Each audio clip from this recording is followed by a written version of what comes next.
लेकिन आज के विश्लेषण की शुरुआत एक सवाल से करेंगे। क्या आप किसी घुसपैठिए को अपने घर में जगह देंगे? कल्पना कीजिए, अगर आपके घर में कोई घुसपैठिया आ जाए तो आप क्या करेंगे? और अगर हम देश की बात करें तो क्या आप अपने देश में सड़क, पानी, बिजली, शिक्षा और सरकारी सुविधाओं का बंटवारा घुसपैठियों के साथ करना चाहेंगे? आप में से ज़्यादातर लोगों का जवाब होगा बिल्कुल नहीं। इसलिए अब आप इन तस्वीरों को देखिए। ये बांग्लादेशी घुसपैठिए हैं जो पिछले कई वर्षों से बांग्लादेश से यहां भागकर पश्चिम बंगाल में रह रहे हैं और पश्चिम बंगाल के लोगों के संसाधनों पर कब्जा कर रखा था इन लोगों ने। वहां के लोगों की सुविधाएं को ये छीन रहे हैं, वहां पर चुनाव में वोट डाल रहे हैं और अब जब एसआईआर शुरू हो चुका है तो अब ये इतने डर गए हैं कि वापस बांग्लादेश भाग रहे हैं। अब आप कुछ और तस्वीरें देखिए। ये तस्वीर पश्चिम बंगाल के हकीमपुर पोस्ट की है जो बांग्लादेश की सीमा से लगा हुआ है, सटा हुआ है और यहां सैकड़ों की संख्या में बांग्लादेशी घुसपैठिए जमा हो रहे हैं। क्यों जमा हो रहे हैं और ये वापस बांग्लादेश क्यों भाग रहे हैं? क्योंकि सबको एसआईआर का डर है। अब सब इस बात पर डरे हुए हैं कि एसआईआर शुरू हो चुका है और ये पकड़े जाएंगे और इसी डर से ये वापस बांग्लादेश भाग रहे हैं। अपना सारा सामान समेटकर अब ये वापस जा रहे हैं, क्योंकि अगर ये पकड़े गए तो ये गिरफ्तार भी किए जा सकते हैं। और इन तस्वीरों को आज हमारे देश के 146 करोड़ लोगों को बहुत ध्यान से देखना चाहिए। आपसे भी मैं ये कहूँगा कि अभी तक तरह तरह के लोग आपको न जाने क्या क्या बातें बताते होंगे कि एसआईआर जो है वो किसी खास मकसद से किया जा रहा है, लोगों को परेशान किया जा रहा है, चुनाव आयोग का इसके पीछे कोई एजेंडा है। लेकिन सच्चाई आज आपकी स्क्रीन पर है। ये वो बांग्लादेशी घुसपैठिए हैं जो वर्षों से पश्चिम बंगाल में रह रहे हैं, वर्षों से वोट डाल रहे हैं, इनके नकली आईडी कार्ड बने हुए हैं और अब ये सब यहां से भागने के लिए तैयार है। और पश्चिम बंगाल के मुख्यमंत्री ममता बनर्जी को भी आज ये तस्वीरें ध्यान से देखनी चाहिए, क्योंकि वो लगातार चिट्ठियां लिख रही हैं, विरोध प्रदर्शन कर रही हैं और पश्चिम बंगाल में एसआईआर को रोकने की मांग कर रही हैं। पिछले हफ्ते हमने आपको दिखाया था कि कैसे पश्चिम बंगाल से घुसपैठिए बांग्लादेश भाग रहे हैं और आज उसी सीरीज के तहत हम आपको एक चौंकाने वाली ग्राउंड रिपोर्ट दिखा रहे हैं। लेकिन उससे पहले आप एक और घुसपैठिए से हमारे रिपोर्टर सौरभ दत्ता की इस बातचीत को सुनिए और इस बातचीत को सुनकर आप चौंक जाएंगे। घुसपैठिए के तेवर को देखकर आप चिंता में पड़ जाएंगे। जरा इनके तेवर देखिए। मुझे सवाल करने का आपका फायदा क्या है?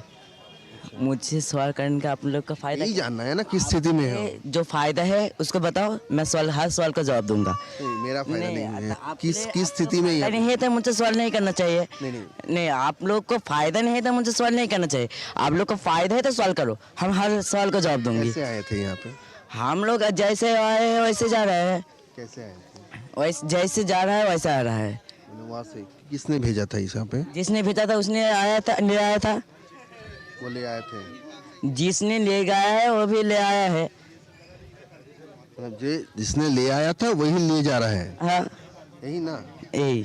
तो फिर तो क्या कहूँ आपको? जो अगर फायदा है तो मुझको बताओ, तो मुझको जब बताएगा हम हर सवाल का जवाब दूंगा। नहीं है तो आप ऐसे जाओ। तो देखिए जरा, चोरी और सीना जोरी, ये घुसपैठिए की भाषा आप देखिए। और एक तो चोरी कर रहे हैं और ऊपर से किसी सवाल का जवाब नहीं देना चाहते। एक घुसपैठिया जो हमारे देश में अवैध तरीके से रह रहा था, उसे हमारा देश छोड़ने पर इतना गुस्सा आ रहा है। सोचिए जरा, इसका ये गुस्सा, इसकी ये नाराजगी हमारे देश की सुरक्षा के लिए कितना बड़ा खतरा हो सकती है। ये लोग अगर हमारे देश में रुक गए तो ये हमारे देश के लिए भी कितने खतरनाक हो सकते हैं, क्योंकि इनकी बातें कितनी जहरीली हैं, कितना क्रोध है इनके अंदर और ये किस भाषा में बात कर रहे हैं आप देखिए। अब एक और घुसपैठिए की बातचीत को सुनिए। कैसे ये घुसपैठिया पहले गला खराब होने का नाटक करता है कि मेरा गला खराब है, लेकिन जैसे ही हमारे रिपोर्टर ने उस पर कुछ दबाव बनाया तो उसने सारी सच्चाई उगल दी। ये कैसे भारत आया, भारत आने के लिए इसने कितने पैसे दिए और कब से ये भारत में रह रहा है, आप सब जरा सुनिए। अब बात नहीं कर सकते, क्यों? বলে সমস্যা হচ্ছে अच्छा, বলে সমস্যা হচ্ছে বলতে गले में तकलीफ है? সমস্যা হচ্ছে যেটা হচ্ছে জানেন গোলামে সমস্যা হচ্ছে গলে अच्छा, গোলামে সমস্যা कब से है ये? कब से है? সবচেয়ে तो यहाँ पे कितने कितने बरस पहले आए थे आप? ঠান্ডা লাগছে ঠান্ডা লেগে কথা হচ্ছে না এই যে सर्दी लगा है, सर्दी लगे से बात नहीं करने में दिक्कत हो रही है। तो कितने साल पहले आए तो जरा इशारे में बोल सकते हैं? तीन तीन तीन महीने हो गया 3 महीने पहले आए थे। कहाँ पे रहते थे यहाँ पे? अभी जाएगा ग्राम में नहीं, यहाँ पे कहाँ रहते थे? बंगाल में कहाँ पे रहते थे? 8 घोड़ाয় থাকতো 8 घोड़ा, राजारहाट गोपालपुर, राजारहाट न्यू टाउन, 8 घोड़ा। तो 3 महीने कैसे आए थे यहाँ पे? काम करने के लिए नहीं, आए कैसे थे? भारत में आए कैसे? ও চোরাই ভাবে আইছিল कौन लेके आया था? कौन लेके आया था वो लेके आइছিল और एक ठेकेदार आनছিল तो कैसे आप लोगों के साथ कैसे ये हुआ, बातचीत हुआ? और আমার কাছ থেকে 15,000 টাকা নিয়েছিল 15,000 रुपया लिया था। किस लिए? আমারে নিয়ে যাবে तो अभी वापस मांगे उनसे 15,000? না अभी तो जाना पड़ रहा है ना। আমি যাও না পারবে तो आज आप डीडी न्यूज़ के संवाददाता सौरभ दत्ता की ये शानदार ग्राउंड रिपोर्ट देख रहे हैं और ये ग्राउंड रिपोर्ट पूरे देश की आंखें खोल देगी। अब ज़रा सोचिए, सिर्फ 15,000 रुपये में अवैध तरीके से एक घुसपैठिया हमारे देश में आता है, फिर कुछ और पैसा देकर आधार कार्ड बनवा लेता है और वोटर आईडी कार्ड भी बनवा लेता है और फिर चुनाव में वोट भी डालता है। इसके बाद किसी एक खास पार्टी को वोट डालने लगता है और उस पार्टी का वोटर बन जाता है और फिर उस पार्टी के नेता इसे प्रोटेक्ट करते हैं। वो ये सुनिश्चित करते हैं कि इस जैसे सैकड़ों, हजारों या लाखों घुसपैठिए पश्चिम बंगाल में रहें और रहकर उस पार्टी को और उन नेताओं को वोट देते रहें। आप ये समझ लीजिए कि बहुत बार आपने प्रोटेक्शन मनी का नाम सुना होगा। यहाँ पर प्रोटेक्शन मनी तो है ही, साथ में प्रोटेक्शन मनी के तौर पर वोट भी लेते हैं। आज घुसपैठियों के इन बयानों को और इन तस्वीरों को उन सभी नेताओं को देखना चाहिए, उन सारे कार्यकर्ताओं को देखना चाहिए, उन बुद्धिजीवियों को देखना चाहिए जो एसआईआर को रोकना चाहते हैं।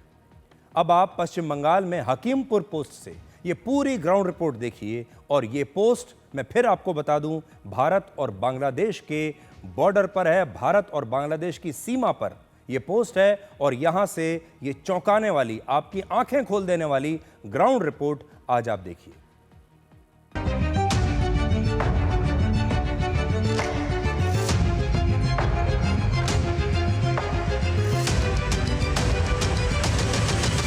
कि ये सारे जो बांग्लादेशी हैं वो अपना देश, अपना मुल्क वापस जाना चाहते हैं, लेकिन सवाल ये है कि ये लोग यहाँ पे आए कैसे? चाचा रिक्वेस्ट कर रहे हैं, चाचा रिक्वेस्ट कर रहे हैं, थोड़ा सा बात करो। कहाँ से है? कहाँ जाना है? हाँ ना काका भाई 15,000 रुपया लिया था, किस लिए? আমারে নিয়ে যাবে वापस मांगे उनसे 15,000?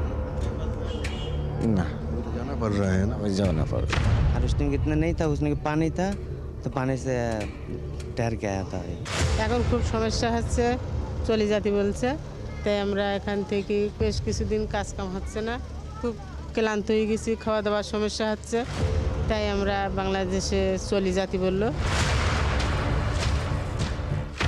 এখন ও কাগজ চাচ্ছে, কাগজ আমাদের দেশে নেই, আমার কাগজ আমার দেশেরটাই আছে, তা আমি এই দেশের কাগজ কোথা থেকে দেখাবো? তাই আমার দেশে আমি ফেরত পরিস্থিতি, আমাদের কাগজপত্র নেই, সরকার কাগজপত্র চাচ্ছে, যার জন্য আমরা চলে যাচ্ছি। কোন কাগজপত্র নেই? আমাদের মোটামুটি কোনো কাগজপত্র নেই। যেমন আমরা তো এসছি সবে 2 বছর, আর কাগজপত্র কিভাবে করে সেটা আমিও জানি না। एसआईआर का असर दिख रहा है बंगाल के स्वरूपनगर के हाकिमपुर पोस्ट में। बांग्लादेशी यहाँ पे आए हुए हैं, अपने मुल्क में वो वापस जाना चाहते थे, लेकिन सिर्फ बंगाल में ये लोग नहीं रह रहे थे, पूरे देश में ये लोग फैले हुए थे। असम, उड़ीसा, बिहार, तमिलनाडु, ऐसा कोई स्टेट नहीं जहां पे बांग्लादेशी नहीं रह रहे थे। कोई 3 साल, कोई 7 साल, कोई 2 साल, तो कोई 10 साल आए थे ऐसे ही अंधेरे में। रात का समय था, वहां पे कोई एजेंट था, उनके मदद से वो किसी ने नदी तैरा, किसी ने जमीन पे ऐसे ही चलते आ गए, और यहाँ पे जब आए तब उनको पता भी नहीं था वो लोग भारत के कौन से जिला, कौन से इलाका में आए हैं।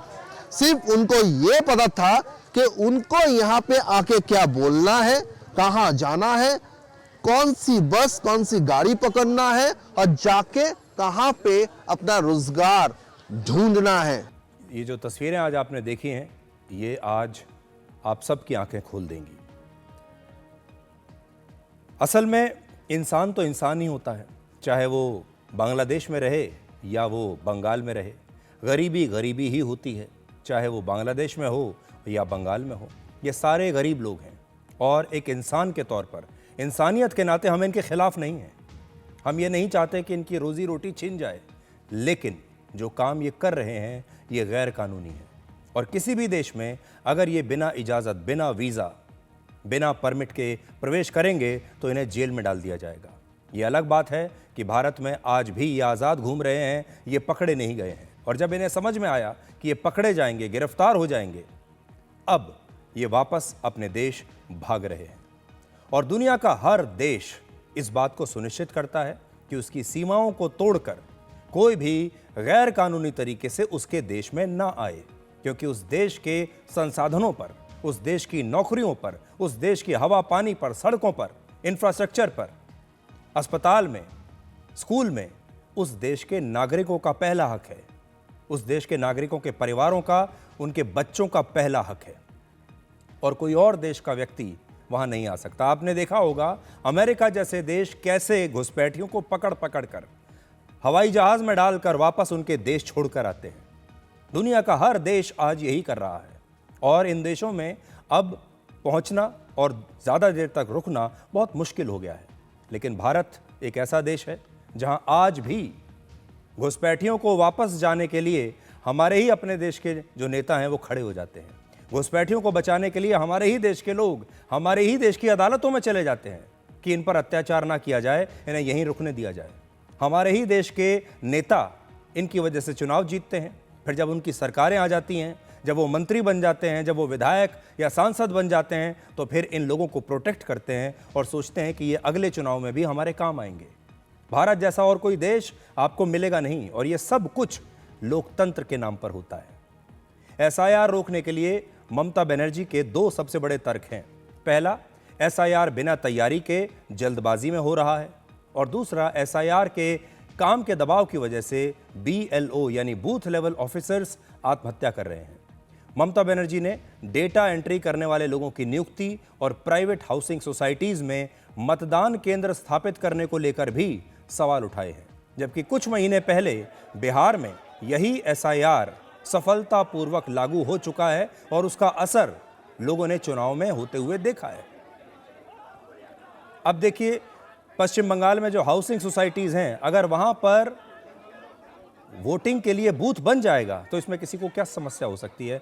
लेकिन पिछले चुनाव में एक बहुत बड़ी शिकायत ये आई थी कि एक के बाद एक बहुत सारे ऐसे हाउसिंग सोसाइटीज थे जहां पर लोगों को वोट डालने के लिए बाहर निकलने ही नहीं दिया गया। और अब तो चुनाव आयोग पर दबाव बनाने के लिए तृणमूल कांग्रेस के ट्रेड यूनियन के लोगों ने बीएलओज के अधिकारों की रक्षा के लिए बाकायदा एक बीएलओ अधिकार रक्षा कमेटी बना ली है, और बीएलओ अधिकार रक्षा कमेटी कोलकाता में चुनाव आयोग के ऑफिस के बाहर विरोध प्रदर्शन कर रही है। जरा सोचिए, चुनाव आयोग पर एसआईआर रोकने के लिए किस हद तक लगातार दबाव बनाया जा रहा है।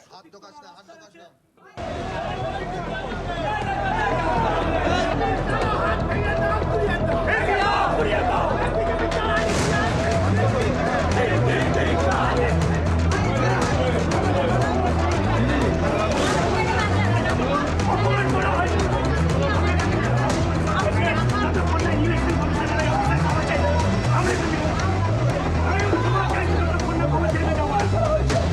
डीएलओ को बोलता है जेल में डाल देंगे, आपको नौकरी खा लेंगे। आपका नौकरी कितना दिन रहेगा, पहले आप बचाओ। लोकतंत्र रहेगा लेकिन आप लोग नहीं रहेगा।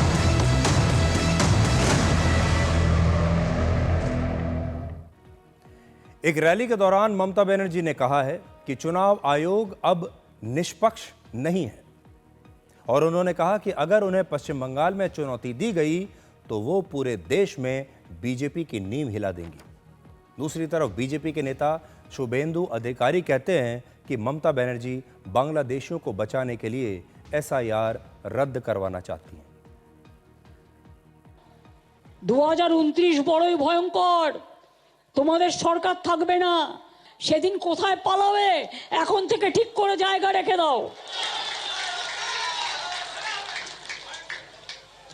আমায় বাংলায় আঘাত করলে, কারণ মানুষকে আঘাত করলে আমি মনে করি আমাকে আঘাত করছে, আমাকে আঘাত করলে আমি সারা ভারতবর্ষ হিলিয়ে দেব, এটা মাথায় রেখো।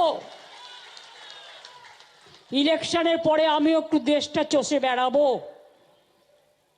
बंगाल में पहले 3 डिस्ट्रिक्ट में माइनॉरिटी ज़्यादा था, अभी 9 डिस्ट्रिक्ट में ज़्यादा। यह सब बांग्लादेशी मुस्लिम घुसपैठिया है।